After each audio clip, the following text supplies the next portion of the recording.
Yes, go on. At this point I'm going to talk about the key stakeholders, bearing in mind that it's at the handover stage of the project, meaning I'll only mention the ones which will need the most influence. The lecturers and students are our key stakeholders, which in regards to the lecturer part, they will be involved in the testing of the building services, systems and equipment, identifying and recording any defects and problems which they see when they firstly handover of reports and all kinds of building documentation which they need to get, for example, training programs and anything they need to hand back in regards to defects. An inspection upon completion to see if the works are up to standard and to see if any of those said defects are being solved, being rectified. The way in which to communicate with those said stakeholders is, in regards to lecturers, you need to control the flow of information. In other words, restrict the stakeholder from getting all the way down to chain of command and reaching the project design team. They have an influence and a say, but at this handover stage, you wouldn't want them to come getting all the way to the project design team and asking for changes, because it's at the last, it's borderline completion. So you can do it through contacting a manager who will convey that information to the people who need to actually know or who need to actually hear. In regards to the students, it's even more restricted, or information for potential students who want to know about this new building, this new project, will be mostly through the internet, through being updated. There's a lot of, since we're in now the whole social networking thing, there'll probably be more information expressed through Facebook or Twitter about how these things are, how the project's progressing, and literally, in other words, it's just limiting the amount of student engagement with the other stakeholders. They just need to be told what's going on and how it's running. Project sponsors, they're the people that, in other words, the university board, they pretty much do similar things in regards to, because they're funding, they're going to get a lot of information. They need to know about the testing, the maintenance agreements, and the training programs. And also they want to know about the defects. In regards to the testing equipment, they'll be talking to the lecturers and how it's been done. And the maintenance will be the facilities management and the contractors and consultants to know about how they're going to arrange that, how they'll schedule maintenance. In regards to the training program, again, they'll be talking to the facilities management, be through meetings, and so on and so forth, and identifying and ensuring the defects are rectified will be in documents.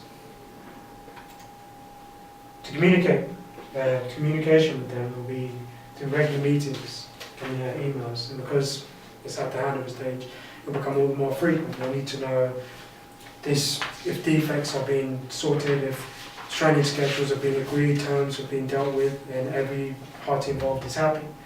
And like I said, a detailed information and documentation to be handed over. Anything official, anything legal needs to be dealt with the university board, because they're the ones funding it. They need to make sure that their investment is up to standard. Facilities management is they all deal with maintenance agreements, and they'll need to be trained in advance before the school's open, so they know how the systems work. And like I said, get used to the systems, services and equipment. Documents related to that will be set schedules, set training plans, and set dates for seminars and places in which they can learn how the systems work and how to maintain them. And they'll need to be monitored and updated on those maintenance arrangements. Does the schedule work? Is it beneficial? Do they need to make changes? That's why the updating part will need to be happening.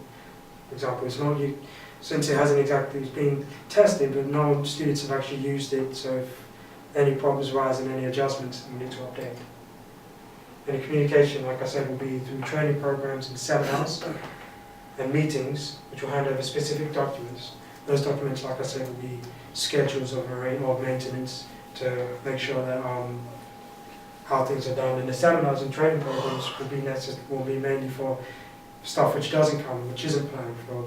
If, for example, a system or piece of equipment does fail, how would you react to it? How would you respond to it? And that will come in the form of seminars and training programs. Neighbours, communication in regards to communicating with neighbours will be in advance, necessarily just saying at the handover stage there probably still might be blocking access or to certain roads or to certain places, and notice will probably be handed in the form of posted, will be email, or be signage saying, for example, this particular road will be blocked off between these certain dates in advance, so no confusion has happened when the project is actually underway, regardless of the stage. It's the same with regards to the Transport for London, because communication needs to be given to inform them about when they'll be able to access maintenance. To summarise, the stakeholders are very key to the project. They have a lot of influence in the decisions made.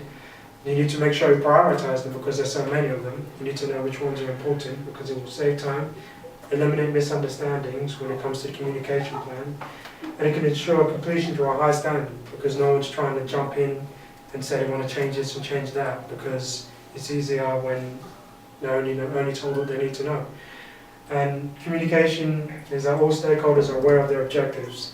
They know what's going on, or what they need to know, and the level of communication does vary depending on the stakeholder. But if with the right communication plan put in place, information can be controlled, it can be changed, it can be updated, and at the same time we won't compromise the project as a whole. So the project can go well and things can be done properly.